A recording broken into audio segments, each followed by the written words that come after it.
우리는 욥이 당하는 고난의 현장으로 다시 돌아왔습니다.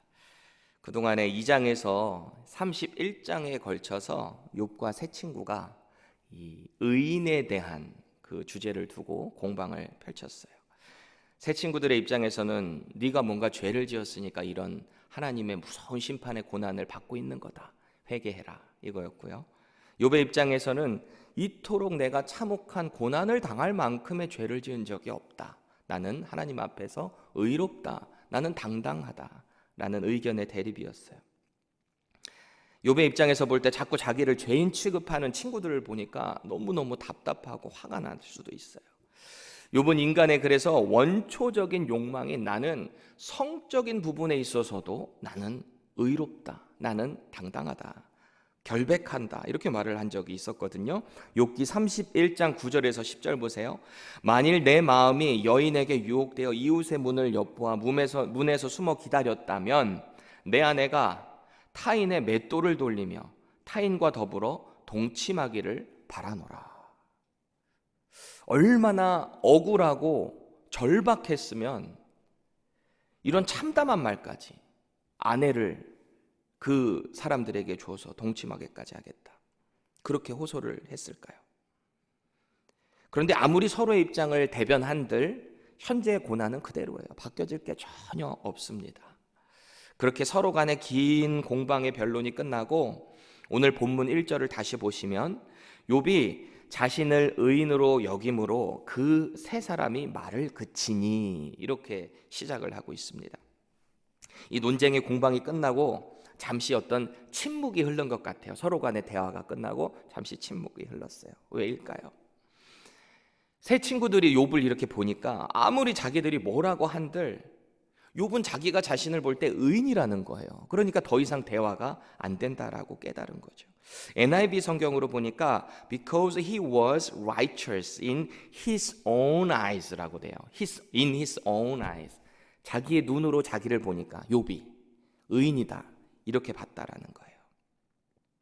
아무리 자기들이 뭐라 한들 자기는 죄 없다. 나는 의인이다라고 하니까 그제서야 이 세 친구들이 깨달은 거예요. 아, 더 이상 말을 해도 소용이 없겠구나.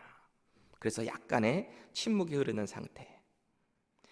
이렇게 긴 논쟁의 갈등이 진행되는 동안에 옆에서 묵묵히 지켜보던 한 사람이 있으니 그 사람이 바로 오늘 본문에 등장하는 엘리후입니다. 엘리후의 출신을 보니까 2절에 람 종족 부스 사람 바라겔의 아들이래요. 여러 주석들을 제가 살펴보니까 이 람 종족은 정확히 어딘지는 누군지는 잘 모르지만 그래도 학자들은 또 추정을 통해서 어떤 근거를 제시를 하잖아요. 그래서 흥미로운 주장 중에 이 람이라는 이름이 아람을 줄였다라고 보는 거예요. 람 종족이 아람을 줄인 건데 그렇게 본다면 창세기 22장에 아람이 나오거든요.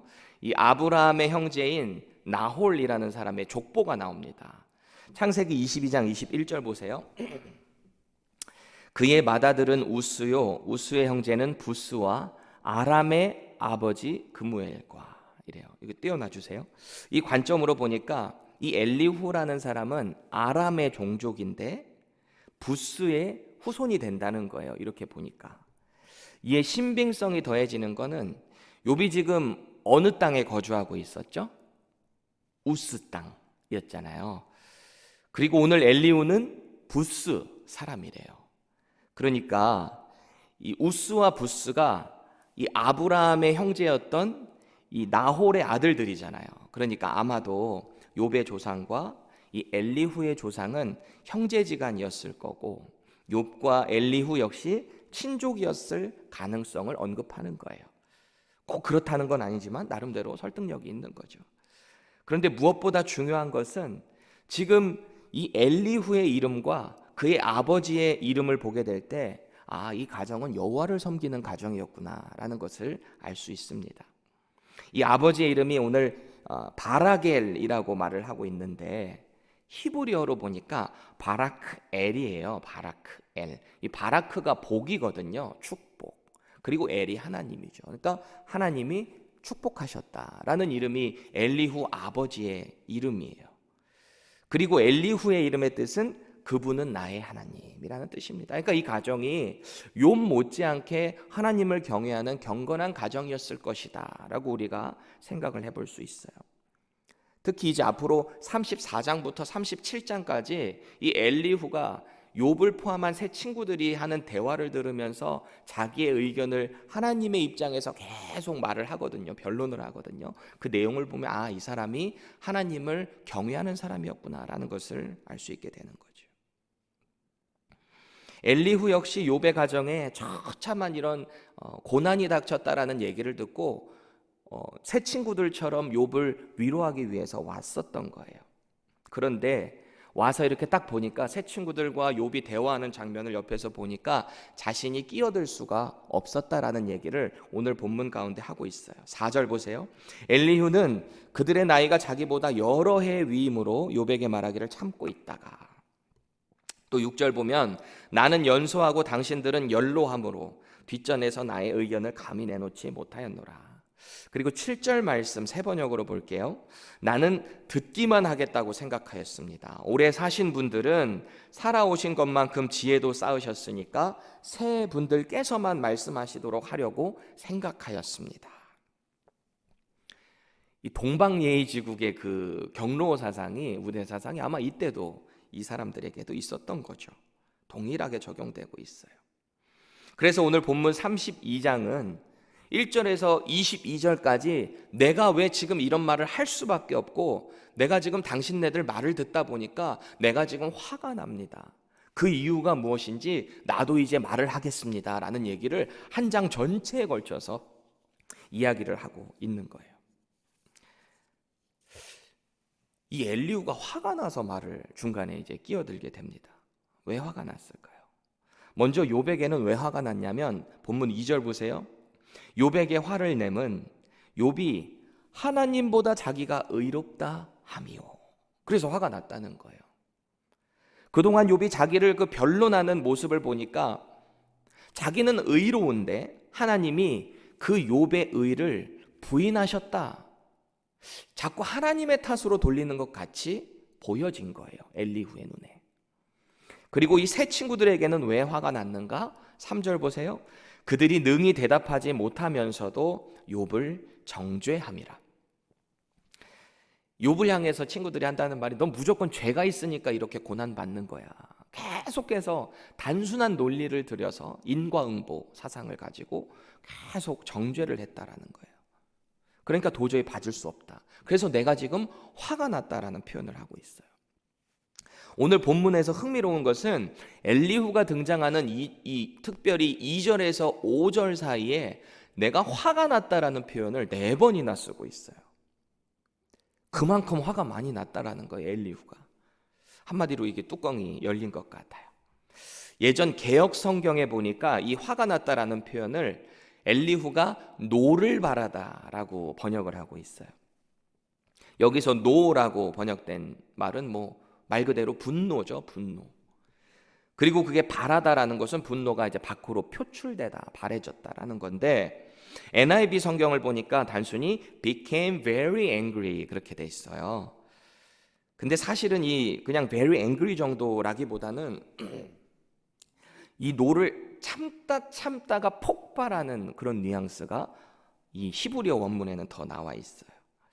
그래서 분노로 번역된 이 히브리어 단어는 아프라고 하는 단어인데 원래 1차적인 뜻이요.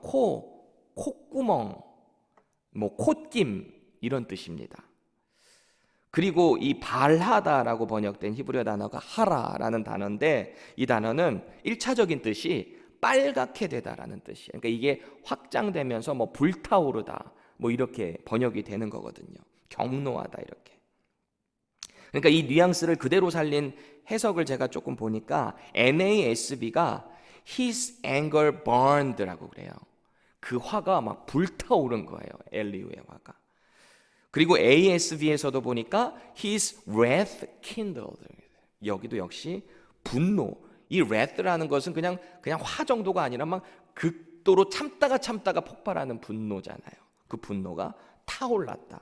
지금 엘리후가 얼마나 화가 나서 말을 하고 있는지 그 뉘앙스를 알 수 있습니다.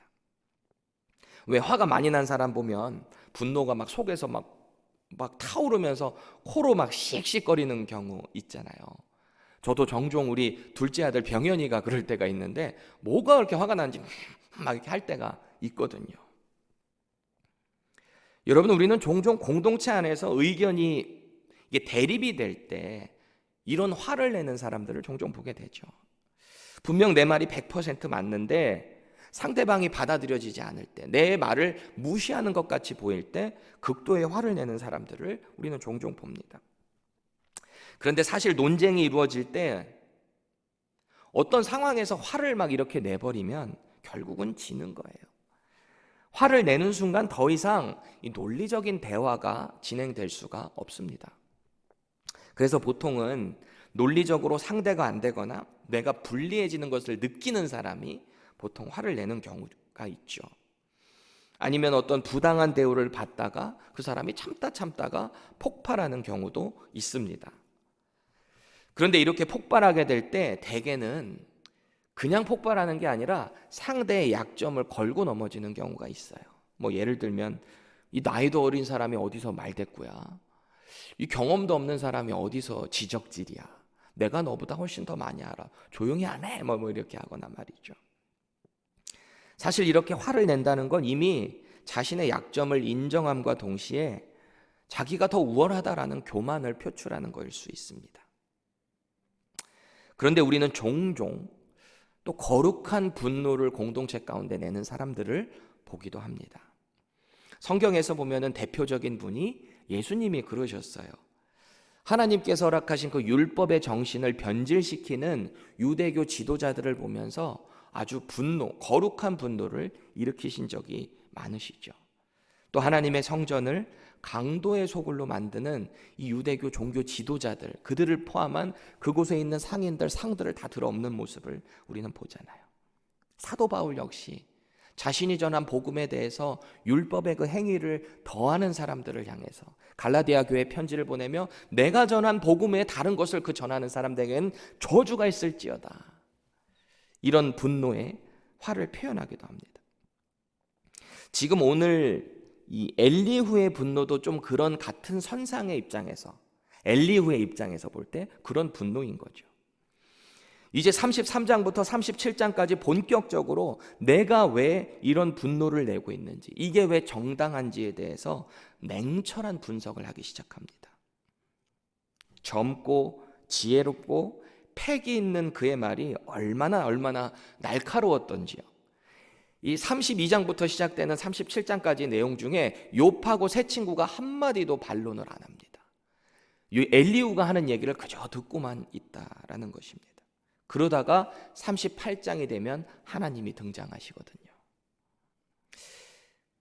때때로 어떤 감정 싸움을 만나거나 공동체 안에서 이 논쟁이 막 불붙게 될 때 우리가 꼭 기억해야 될 것은 한 가지 있어요. 그게 바로 하나님의 눈으로 우리를 볼 줄 알아야 된다라는 것입니다. 그 상황을 볼 줄 알아야 되고 저 사람이 나한테 왜 이런 말을 하는가를 볼 줄 알아야 하는 거죠. 오늘 중재자의 입장으로 나선 이 엘리후의 눈에 비춰진 세 친구들은 자기들의 편견을 가지고 욥을 정죄만 했지 하나님의 입장에서는 전혀 이 고난에 대해서 보지 않았다라는 것을 지적하고 있는 거예요.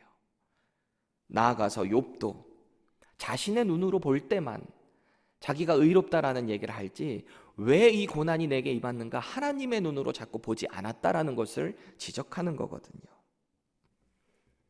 종합적으로 각자의 지혜와 경험 그리고 연륜으로 상대를 서로 짓누르려고만 했지 그 가운데서 하나님이 원하시는 하나님의 눈으로 바라본 그 뜻을 보지 못했다라고 냉철한 분석을 하고 있는 거예요.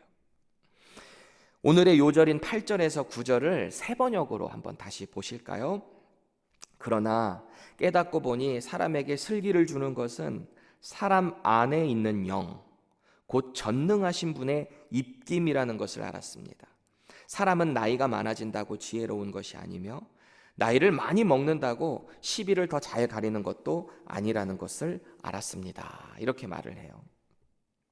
보통은 나이가 들면 들수록 경험을 통해서 지혜를 얻기 마련입니다. 그런데 지금 엘리후가 말하는 것은 그 나이를 먹음으로 통해서, 그 연륜을 통해서 얻어지는 지혜는 너무 유한하다라는 거예요. 인간이 스스로 지혜를 얻는 것보다 훨씬 상위에 있는 지혜는 전능자이신 하나님께서 당신의 숨결로 우리와 함께 하실 때 그 지혜가 얻어진다라는 말을 하고 있는 거예요. 여기서 말하는 숨결이라는 것은 그 전능자 하나님의 호흡을 이야기하는 거죠. 특별하게 불어넣어 주신 그분의 영이 우리와 함께 할 때 인생은 진정한 깨달음을 얻게 된다라는 말을 하고 있어요. 비록 지금이 당하는 고난이 너무 괴롭고 참혹할지라도 주의 영이 함께 하실 때 그 가운데서 깨달음을 얻게 된다라는 말을 하고 있는 것입니다. 정말 아멘이에요. 엘리후가 하는 말은 정말 아멘입니다. 하나님의 숨결이 우리와 함께 할 때 우리는 그 하나님의 지혜로 살아가게 되는 거죠. 가만히 보면 엘리후는 그 어떤 사람들보다 지금 여기에 있는 사람들 중에서 고난을 대하는 신앙인의 자세가 가장 잘 준비가 되어 있어요. 인생이 살아가는 가운데 고난을 어떻게 해석해야 되는가를 가장 신앙적으로 잘 갖고 있는 거죠. 그래서 33장에서 37장까지 욥과 친구들을 향한 그 예리한 질책이 쏟아질 때 아무 말도 이 사람들은 할 수 없었던 거죠. 근데 흥미로운 것은 38장에 하나님께서 등장하시고 난 이후에 이 세 친구들, 욥을 포함한 세 친구들에 대해서 너희들은 이게 잘못됐다 지적을 하시잖아요. 평가를 하시잖아요. 근데 엘리후에 대한 얘기는 하나님이 하지 않으세요. 이것에 대해서 학자들은 긍정적인 견해 그리고 부정적인 견해로 나눠지는데, 긍정적으로 보는 사람들은 엘리후의 발언이 분명히 이 세 친구들 것보다는 지혜로웠기 때문에 하나님이 말씀하지 않으셨다, 이렇게 보는 분들도 있는데, 반면 부정적으로 보는 사람들은 굳이 이미 세 친구들의 내용과 비슷하게 욥을 그렇게 정죄하면서 그의 잘못된 것을 말하고 결국은 사실은 욥에게 회개를 촉구하는 거거든요. 별반 차이가 없다라는 것입니다. 그런데 사실 오늘 엘리후가 표출하는 이 분노는 정말 정당한 것인가를 우리는 조금 생각해 볼 필요는 있어요. 그가 이렇게 분노를 표출하는 것이 정당한가? 왜냐하면 결국은 엘리후 역시 욥의 고난에 대해서 하나님의 뜻이 무엇인가 같이 아파하고 같이 그 가운데서 위로하는 것은 우리가 찾아볼 수 없다라는 거죠. 그럼에도 불구하고 오늘 우리가 엘리후를 통해서 받아야 될 교훈이 있습니다. 하나님께서는 당신의 거룩한 영으로 우리와 함께 하시며 인생 가운데 반드시 깨달음을 주신다는 것입니다. 우리가 자녀들을 위해서 기도할 때 지혜와 총명을 이렇게 구하잖아요. 하나님, 이 자녀에게 지혜를 부어주시고 총명할 수 있도록 은혜를 더해 주십시오. 이런 기도 많이 하는데, 오늘 본문 8절에서 말하는 이 깨달음이 예전 개역 성경에서는 총명으로 번역이 되고 있습니다. 영어로는 understanding이에요. 총명이 깨달은 것, 총명, understanding. 그래서 성경이 말하는 총명함이라는 것은 하나님의 뜻을 이해한다라는 것으로 우리는 볼 수 있는 것입니다. 그래서 이 총명이 어디에 쓰였는가? 출애굽기에 보면은 성막 건축을 위해서 특별히 하나님께서 부르신 사람들, 부살렐과 오홀리압에게 이 총명을 주셨어요. understanding. 그리고 사울 왕의 시대가 가고 다윗의 왕국이 올 것을 알게 된 이 아비게일이, 바로 이 현숙한 지혜로웠던 여인 아비게일이 바로 이 understanding, 총명함을 가지고 있었어요. 그리고 지혜와 총명의 대명사인 솔로몬이 그랬죠. 그래서 그가 기록한 잠언 9장 10절에 보면 여호와를 경외하는 것이 지혜의 근본이요 거룩하신 자를 아는 것이 명철이니라. 여기서 말하는 명철이 바로 understanding입니다. 여러분, 오늘도 우리가 오늘 말씀 가운데 총명함을 주시는 그 하나님을 의지할 수 있기를 바랍니다. 그 하나님의 지혜를 구해야 돼요. 동시에 하나님을 사랑하고 경외하는 가운데 우리의 마음 가운데 거룩한 분노를 해야 한다면, 하나님의 그 의를 위해서 거룩한 분노를 해야 된다면 담대하면서도 지혜롭게 대처할 수 있기를 바랍니다. 그럼에도 불구하고 그 분노가 정말 믿음의 공동체를 바로 세울 수 있는 것인지에 대해서는 좀 더 신중하고 지혜롭게 하나님의 지혜를 구해야 하는 거죠.